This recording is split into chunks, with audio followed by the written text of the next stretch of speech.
नमस्कार दर्शक बंधु आपण समस्त को मो चैनल को पुणी थे स्वागत करुच्ची। दर्शक बंधु प्रत्येक गृहिणी माने सकाळु आरंभ करी रात्रि पर्यंत बहुत सारा काम करिथांती। किंतु दर्शक बंधु समस्तंकर मनर भावना एया जे आम परिवार सुखी रहू, आम स्वामींकर उन्नति हो, मो पिला माने खुशी रे रुहंतु एवं मो घरे मां महालक्ष्मींकर कृपा सदा सर्वदा बजाय रहू।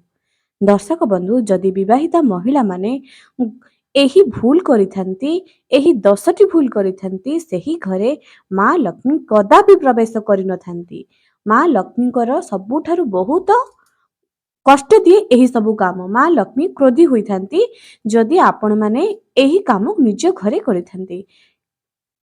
पूर्व वीडियो रे बहुत सारा प्रिय दर्शक माने कमेंट करथिले जे बहुत चेष्टा करूचंती घरे अशांति लागि रहउची, सबु नीति नियम करिबा परे भी घरे कौनसी प्रकार उन्नति हेउ नाही। सेही दर्शक माने जदि एही भिडियोटी देखुचंती तेबे भिडियो शेष पर्यंत देखंतु एवं कहूथिबा काम को टिके ध्यान दियंतु। छोटिया छोटिया जिंस पई आपण कष्ट पाई पारंती। केउ काम आपण माने करिवे नाही, एपरि काम जदि आपण माने करंती तेबे आपनको घर को मां लक्ष्मी कदापि प्रवेश करिवे नाही। जेपरि भाग्य खराब होबाकू आम मानकर कर्म ही हमको भल भाग्य दिए, आम मानकर कर्म ही हमको खराब भाग्य दिए। अर्थात भल एवं खराब आम कर्म ऊपर ही निर्भर करे। वर्तमान आमर जदि खराब समय चली आम जदि भल कर्म करबा निश्चित आगामी भविष्य रे आम भलरे रहिबा। जहाँकि गोटे वर्षर कष्टटा आम 3 मासरे सरीजिवो। हाँ आज्ञा, आमर कर्मर फल एते पावरफुल अटे। भगवत गीता रे या उपरे भल भाबरे कर्म जोगरे भगवान श्रीकृष्ण अर्जुन को बुझाइचंती। किंतु दर्शक बंधु वर्तमान मु आपण मानकु किछि जिंस कहिबी जाकि आपण माने अति ध्यान रे दियंतु। जदि आपण माने एही भूल करंती तेबे मां लक्ष्मी आपणको घर को कदापि प्रवेश करिवे नाही। जदि आपण माने निज भाग्य को परिवर्तन करिया पई चाहुचंती एही सब भूल को आज ही बंद करंतु एवं एमिति किछि जिंस आपणको घर आज बाहर करिया पई कहिबी ताहाको तुरंत बाहर करि दियंतु। भल भाबरे अति ध्यान रे सहकारे सुनंतु। मने रखंतु, विश्वास रे सहित करंतु। कर्म द्वारा आपणकर भाग्य निश्चय बदलिबो आज्ञा। निश्चय स्वामी स्त्री भितरे भल बुझामणा आसीबो, घरे मां लक्ष्मीकर वास रहिबो निश्चय आज्ञा। थरुटे विश्वास करंतु। तागुरु मो दर्शक मानकु अनुरोध करछि जे जदि ए पर्यंत मो चैनल को सब्सक्राइब करनाहंती निहाती सब्सक्राइब करंतु। पाखरे थिबा बेल आइकन को क्लिक करी वीडियो को गोटे लाइक टे करि दियंतु एवं कमेंट सेक्शन रे जय मां लक्ष्मी निहाती लेखंतु। चलंतु गोटे गोटे कथा आज आपण मानकु कहिबी जहाँकि महिला माने भूल एही भूल तो निश्चय करिथांती, सेथि पई सेही घर को मां लक्ष्मी कदापि प्रवेश करिनथांती।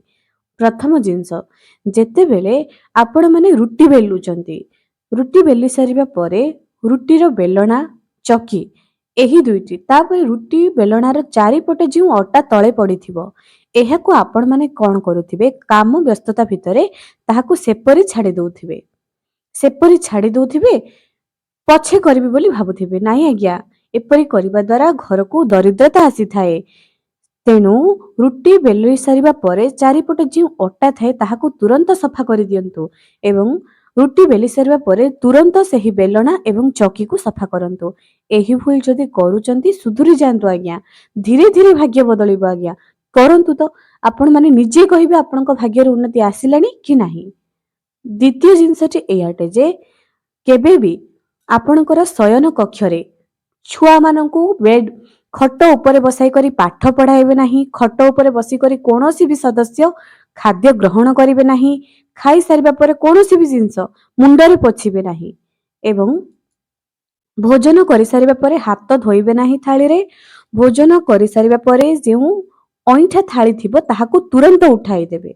भल भाबरे एही कथा को ध्यान रखंतु। बहुत छुआ माने अछंती बेड ऊपर बसिकी ही पाठ पढ़िबे। एपरि भूल जदि करूचंती किंबा शयन कक्षरे जदि पाठ पढ़ाउचंती, जदि आपण मानकर अन्य कक्ष नाही ठीक अछि किंतु खट ऊपर बसाई करी पाठ पढ़ांदो नाही। जदि अन्य कक्ष अछि ताहले अन्य कक्षरे पढ़ांतु। एही भूल प्रत्येक मां माने करंती।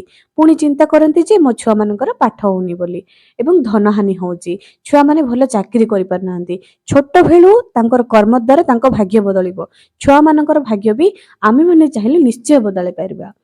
तृतीय जिंसटी एयाटे जे ପୂଜାର ଜିନିଷକୁ ପୂଜା ସମୟରେ ପୂଜାର ଘଣ୍ଟି, ଦୀପ, ପୂଜାର ପ୍ରସାଦ ଯାହାବି ତଳେ ରଖିବା।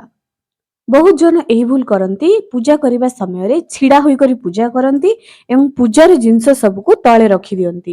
ଏପରି କରିବା ଦ୍ୱାରା ବି ଘରକୁ ଦରିଦ୍ରତା ଆସିଥାଏ। ହଁ ଆଜ୍ଞା, କେବେ ବି ଏମିତି ଭୁଲ କରିବେ ନାହିଁ। ଦୀପ ଜଳାଇବା ପରେ ଦୀପ କାଠିକୁ ଅର୍ଥାତ୍ ଦିଆସିଲିର କାଠିକୁ, ଯେଉଁ କାଠିକି ଜଳି ଯାଇଛି ତାହାକୁ ମଧ୍ୟ ସେହି ପୂଜା ଘରେ ପକାଇବେ ନାହିଁ।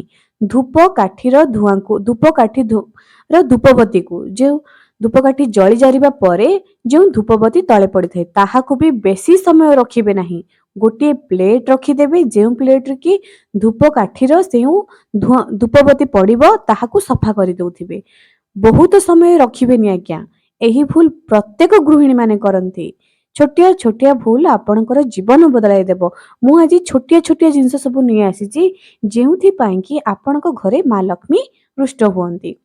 ଚତୁର୍ଥ ଜିନିଷଟି, ମୁଖ୍ୟ ଦ୍ୱାର ସାମ୍ନାରେ ଚପଲକୁ ରଖିବେ ନାହିଁ। ଏପରି କଲେ ମା ଲକ୍ଷ୍ମୀ ସେହି ଘରକୁ କେବେ ବି ପ୍ରବେଶ କରିବେ ନାହିଁ। ଯେଉଁ ବ୍ୟକ୍ତି ବିଶେଷ କବାଟ ଖୋଲୁ ଖୋଲୁ ମୁଖ୍ୟ ଦ୍ୱାରର ଚପଲର ଦର୍ଶନ କରିଥାଏ ତା ଘରୁ ଦୁଃଖ କେବେ ବି ନାଶ ହୁଏ ନାହିଁ, ଦୁଃଖ କେବେ ବି ସରିନଥାଏ। ସେହି ଘରେ ସବୁବେଳେ ଦରିଦ୍ରତାର ହିଁ ବାସ ଥାଏ। ତେଣୁ ମୁଖ୍ୟ ଦ୍ୱାର ଖୋଲୁ ଖୋଲୁ କେବେ ବି ଜୋତା ଚପଲ ଦେଖିବେ ନାହିଁ। ଜୋତା ଚପଲକୁ ଭୁଲରେ ବି ରଖନ୍ତୁ ନାହିଁ। ଆପଣ ନିଜେ ନିଜ ପାଇଁ ଜାଗା ବାହାର କରନ୍ତୁ ଯେ କେଉଁଠି ଜୋତା ଚପଲକୁ ରଖିବେ। ଏବଂ ଜୋତା ଚପଲକୁ ଯଦି ଘର ଭିତରେ ରଖୁଛନ୍ତି ସାଇଡ୍ କରି ରଖିବେ, ଘୋଡ଼ାଇ କରି ରଖିବେ। ଜୋତା ଚପଲକୁ ବି ସଫା କରୁଥିବେ ଆଜ୍ଞା। ଏବଂ ଜୋତା ଚପଲକୁ ବେଳେ ବେଳେ ଖରାରେ ବି ଶୁଖାଇବେ। ଏହା ଦ୍ୱାରା ବି ଘରକୁ ବହୁତ ସାରା ପଜିଟିଭ ଏନର୍ଜି ଆସିଥାଏ। ପଞ୍ଚମ ଜିନିଷଟି ଏଇଆଟେ ଯେ ନିଜର ବେଡ୍ ବା ସବୁ କକ୍ଷର ଝରକାକୁ ସକାଳୁ ସକାଳୁ ଖୋଲିବେ। ବର୍ତ୍ତମାନ ତ ଶୀତ ଦିନ ଚାଲିଛି, ଠିକ ଅଛି, କିନ୍ତୁ ସକାଳେ ଏବଂ ସନ୍ଧ୍ୟାରେ ଘରର ମୁଖ୍ୟ ଦ୍ୱାରକୁ କିଛି ସମୟ ପାଇଁ ଖୋଲିବେ। ତା ସହିତ ସକାଳ ସମୟରେ ପ୍ରତ୍ୟେକ ଘରର ଝରକା ଖୋଲିବେ ଏବଂ ଆପଣଙ୍କର ଯେଉଁ ବେଡ୍ ଯଦି ସୁବିଧା ହେଉଛି ତାହାକୁ ଖରା ବି ଦେଖେଇବେ। ଏପରି କରିବା ଦ୍ୱାରା ଆପଣଙ୍କ ଘରେ ନକାରାତ୍ମକ ଉର୍ଜାର ସଞ୍ଚାର ହୋଇନଥାଏ। ଆପଣଙ୍କ ଘରେ ସଦା ସର୍ବଦା ସକାରାତ୍ମକର ଉର୍ଜା ଆପଣଙ୍କ ଘରେ ସଞ୍ଚାର ହୋଇଥାଏ, ଯାହାଦ୍ୱାରା କି ଧୀରେ ଧୀରେ ଆପଣଙ୍କ ଘରକୁ ଭଲ ଗତି ଆସେ, ଅର୍ଥାତ୍ ଭଲ ହିଁ ହବ, ଶୁଭ ହବ ସବୁ ଜିନିଷ ଭଗବାନଙ୍କ ଆଶୀର୍ବାଦରେ। ଷଷ୍ଠ ଜିନିଷଟି ଏଇଆଟେ ଯେ ମନ୍ଦିରକୁ ଦେଖିବା ମାତ୍ରେ ଗୋଟିଏ ହାତରେ ନମସ୍କାର କରିବା କିମ୍ବା ମଥା ନ ନୁଆଇଁ ଚାଲିଯିବା। ମନ୍ଦିରକୁ ଯିବା ସମୟରେ ଖାଲି ହାତରେ ଯିବା। ଏହି ତିନୋଟି ଅଭ୍ୟାସ ଯଦି ଆପଣଙ୍କ ପାଖରେ ଅଛି ତାହେଲେ ଏହାକୁ ବନ୍ଦ କରିଦିଅନ୍ତୁ। ଆପଣ ହୁଅନ୍ତୁ କିମ୍ବା ଆପଣଙ୍କର ପରିବାରର କୌଣସି ବି ସଦସ୍ୟ ଦରିଦ୍ରତାର ସାମ୍ନା କରିପାରନ୍ତି। ତେଣୁ ମନ୍ଦିରକୁ ଯିବା ସମୟରେ କିଛି ନହେଲେ ବି ଗୋଟାଏ ଦୀପ ବି ନେଇକରି ଯାଆନ୍ତୁ, କିଛି ଫୁଲ ବି ନେଇକରି ଯାଆନ୍ତୁ, ତୁଳସୀ ପତ୍ର ବି ଭଗବାନଙ୍କ ପାଇଁ ନେଇକରି ଯାଆନ୍ତୁ, ବେଲପତ୍ର ନେଇକରି ଯାଆନ୍ତୁ, କିନ୍ତୁ ଖାଲି ହାତରେ ଯିବେ ନାହିଁ। ଏବଂ ଗୋଟିଏ ହାତରେ ନମସ୍କାର ଯଦି କରୁଛନ୍ତି ଏହାକୁ ବନ୍ଦ କରନ୍ତୁ ଆଜ୍ଞା। ଦୁଇ ହାତରେ ନମସ୍କାର କରନ୍ତୁ କିମ୍ବା ମୁଣ୍ଡ ନୁଆଇଁ ଦିଅନ୍ତୁ। ଯଦି ଆପଣମାନେ ଗାଡ଼ି ଚଲାଉଛନ୍ତି ଗୋଟିଏ ସେକେଣ୍ଡ ପାଇଁ ହଉ ପଛେ ମୁଣ୍ଡ ନୁଆଇଁ ଦିଅନ୍ତୁ, କିନ୍ତୁ ଗୋଟିଏ ହାତରେ ନମସ୍କାର କରନ୍ତୁ ନାହିଁ। ଏହି କଥାକୁ ଯଦି ଆପଣମାନେ ଧ୍ୟାନ ଦେବେ ଆପଣଙ୍କ ଘରେ ନିଶ୍ଚୟ ଭଲ ହବ ଆଜ୍ଞା। ସପ୍ତମ ଜିନିଷଟି ଏଇଆଟେ ଯେ ଯେଉଁ ଘରର ମହିଳାମାନେ ନିଜେ ସାଜଶୃଙ୍ଗାର ହୋଇନଥାନ୍ତି, ଘରକୁ ସଜାଇ ନଥାନ୍ତି, ସେହି ଘରେ ମା ଲକ୍ଷ୍ମୀ ପ୍ରବେଶ କରନ୍ତି ନାହିଁ।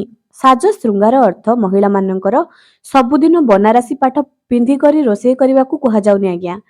ଏମିତି ସଫାସୁତୁରା ହେବେ, ସକାଳୁ ଉଠିବା ମାତ୍ରେ ନିଜେ ସାଜଶୃଙ୍ଗାର ହୋଇ ଭଲ ବସ୍ତ୍ର ପିନ୍ଧିବେ, ଚିରା ଫଟା ବସ୍ତ୍ର ପିନ୍ଧିବେ ନାହିଁ, ଘରକୁ ସଫାସୁତୁରା ରଖିବେ। ଯେଉଁ ଘରେ ଛୋଟ ଛୁଆ ଅଛନ୍ତି ସେହି ଘର ଗନ୍ଧିଆ ଅସନା ହବ, ଠିକ ଅଛି, କିନ୍ତୁ ଆମେ ସଫା କରିଦେବା। ଏବଂ ସନ୍ଧ୍ୟା ସମୟରେ ବି ପ୍ରତ୍ୟେକ ଗୃହିଣୀ ମାନେ ଏହି ଭୁଲ କରନ୍ତି, ଯେମିତି ବସ୍ତ୍ର ପିନ୍ଧନ୍ତି ସେମିତି ଯାଇକି ସନ୍ଧ୍ୟା ଦେଇ ଦିଅନ୍ତି। ସନ୍ଧ୍ୟା ଦେବା ପୂର୍ବରୁ ପ୍ରତ୍ୟେକ ଗୃହିଣୀ ମାନେ ନିଜକୁ କେଶକୁ ସଜାଇବେ, ନିଜେ ସାଜଶୃଙ୍ଗାର ହେବେ, ଅର୍ଥାତ୍ ମୁହଁ ଧୁଆଧୋଇ ହୋଇବେ, ନିଜ ଗୋଡ଼ ହାତ ସଫା କରିବେ, ଭଲ ବସ୍ତ୍ର ପିନ୍ଧିବେ, ପୁଣି ଥରେ ସାଜଶୃଙ୍ଗାର ହେବେ, ସିନ୍ଦୁର ଲଗାଇବେ, ପାଉଡର ଲଗାଇବେ, ଯାହାବି ସାଜଶୃଙ୍ଗାର ହେବେ। ଏବଂ ଯଦି ହାତର ଚୁଡ଼ି ଅସନା ହୋଇଯାଉଛି ତାହାକୁ କିଛି ଦିନକୁ ଥରେ ବଦଳାଇ ଦିଅନ୍ତୁ। ଯଦି ଆପଣଙ୍କ ପାଖରେ ସେତିକି ଗହଣା ଅଛି ପିନ୍ଧନ୍ତୁ ଆଜ୍ଞା, ନିଶ୍ଚୟ ପିନ୍ଧନ୍ତୁ, ଗୋଟିଏ ପରେ ଗୋଟିଏ କିଣା ହଉ ପଛେ କିନ୍ତୁ ପିନ୍ଧନ୍ତୁ। ଯେତିକି ସମ୍ବଳ ସେତିକିରେ ତ ଆମେ ସାଜ ଶୃଙ୍ଗାର ହୋଇପାରିବା। ଏହି ଭୁଲ ଯଦି ଆପଣମାନେ କରୁଛନ୍ତି ତେବେ ଏହି ଭୁଲକୁ ବନ୍ଦ କରିଦିଅନ୍ତୁ। ଆପଣ ଦେଖନ୍ତୁ ତ ଥରେ ଏହି ସବୁ ନିୟମ ମାନିବା ପରେ ଆପଣଙ୍କ ଜୀବନରେ କେତିକି ପରିବର୍ତ୍ତନ ଆସୁଛି। ଅଷ୍ଟମ ନିୟମଟି ଏଇଆ ଅଟେ ଯେ ଘରର ମହିଳା ଝିଅମାନଙ୍କୁ ସ୍ତ୍ରୀମାନଙ୍କୁ ଅସମ୍ମାନ କରିବା। ଯେଉଁ ଘରେ ମହିଳା ସୁଖୀ ନଥିବେ ସେହି ଘରେ ଲକ୍ଷ୍ମୀ ଆସିବେ ନାହିଁ। ନାରୀ ହିଁ ହେଉଛି ଗୃହିଣୀ, ଗୃହଲକ୍ଷ୍ମୀ। ସେ ଖୁସିରେ ରହିଲେ ଘର ନିଶ୍ଚୟ ଖୁସି ରହିବ ଆଜ୍ଞା। ତେଣୁ ସ୍ୱାମୀ ସ୍ତ୍ରୀ ଭିତରେ ଭଲ ବୁଝାମଣା ନିଶ୍ଚୟ ଚେଷ୍ଟା କରନ୍ତୁ, ନିଶ୍ଚୟ ଆସିବ। ଅଷ୍ଟମ ଜିନିଷଟି ଏଇଆ ଅଟେ ଯେ ଘରକୁ ଅତିଥି ଆସିଲେ ଖାଲି ହାତରେ ବସାଇବା। ଘରକୁ ଅତିଥି ଆସିଲେ ଦୁଃଖୀ ହବା, କଳି ଝଗଡ଼ା ଲାଗିବା, ଚିଡ଼ଚିଡ଼ା ହବା, ଏପରି ସ୍ୱଭାବରେ ବି ମା ଲକ୍ଷ୍ମୀ କେବେ ବି ସେହି ଘରକୁ ଆସନ୍ତି ନାହିଁ। ଦଶମ ଜିନିଷଟି ଏଇଆ ଅଟେ ଯେ ରାତ୍ରିରେ ଶୋଇବା ପୂର୍ବରୁ ନିଜ ରୋଷେଇ ଘରକୁ ସଫା ନ କରିବା। ଅଇଁଠା ବାସନକୁ ସେମିତି ପକାଇଦେବା, ଘରର କପଡ଼ାପତ୍ରକୁ ସେମିତି ବିଛାଇ କରି ରଖିବା। ଏହି ଭୁଲ ଯଦି ଆପଣମାନେ କରୁଛନ୍ତି ଏହାକୁ ବଦଳାଇ ଦିଅନ୍ତୁ। ବିଶେଷ କରି ଗୃହିଣୀମାନେ ଏହି ଜିନିଷକୁ ଯଦି ଧ୍ୟାନ ଦେବେ ଆପଣଙ୍କ ଘରେ ମା ଲକ୍ଷ୍ମୀ ନିଶ୍ଚୟ ପ୍ରସନ୍ନ ହେବେ, ନିଶ୍ଚୟ ଆସିବେ। ଆପଣଙ୍କ ଘରେ ବି ମାଙ୍କର ଆଶୀର୍ବାଦ ନିଶ୍ଚୟ ରହିବ ଏବଂ ଘରେ ସକାରାତ୍ମକ ବାତାବରଣ ଆଣିବା ପାଇଁ ଘରର ମୁଖ୍ୟ ଦ୍ୱାରରେ ସ୍ୱାସ୍ତିକ ଲଗାନ୍ତୁ, ମା ଲକ୍ଷ୍ମୀଙ୍କର ପାଦପଦ୍ମ ରଖନ୍ତୁ, ମୁଖ୍ୟ ଦ୍ୱାରକୁ ସଫା କରନ୍ତୁ ଏବଂ ଆପଣମାନେ ପୂଜା କରିସାରିବା ପରେ କର୍ପୂର ଆଳତି ଘରର ପ୍ରତି କୋଣରେ ଆପଣମାନେ ମୟୂର ପଙ୍ଖ ରଖିବେ। ତା ସହିତ ପ୍ରତି ଗୁରୁବାର ଦିନ ଘରର ମହିଳାମାନେ ହଳଦିଆ ବସ୍ତ୍ର ପରିଧାନ କରିବେ କିମ୍ବା ଧଳା ଏବଂ ନାଲି ରଙ୍ଗର ଲୁଗା ପ୍ରତି ଗୁରୁବାରକୁ ଗୁରୁବାର ପିନ୍ଧିବେ। ଧୀରେ ଧୀରେ ଆପଣଙ୍କର ଭାଗ୍ୟ ନିଶ୍ଚୟ ବଦଳିବ। ମଙ୍ଗଳବାର ଏବଂ ଶନିବାରରେ ଭୁଲରେ ବି ନଖ ଚୁଟି ଦାଢ଼ି କାଟିବେ ନାହିଁ। ଏହି ସବୁ ନିୟମ ପାଳନ କରିବା ଦ୍ୱାରା ଆପଣଙ୍କ ଜୀବନରେ ଧନହାନି କେବେ ବି ହେବ ନାହିଁ। ମା ଲକ୍ଷ୍ମୀଙ୍କର କୃପା ଆପଣଙ୍କ ଉପରେ ନିଶ୍ଚୟ ରହିବ। ଦର୍ଶକ ବନ୍ଧୁ, ଆଜି ପାଇଁ ରହିଲି। ପୁଣି ଦେଖା ହେବ ଆଗାମୀ ଏକ ସୁନ୍ଦର ଭିଡ଼ିଓରେ। ଆଜିର ଭିଡ଼ିଓଟି ଆପଣମାନଙ୍କୁ କିପରି ଲାଗିଲା କମେଣ୍ଟ ସେକ୍ସନରେ ନିଶ୍ଚୟ ଜଣାନ୍ତୁ। ଜୟ ଜଗନ୍ନାଥ।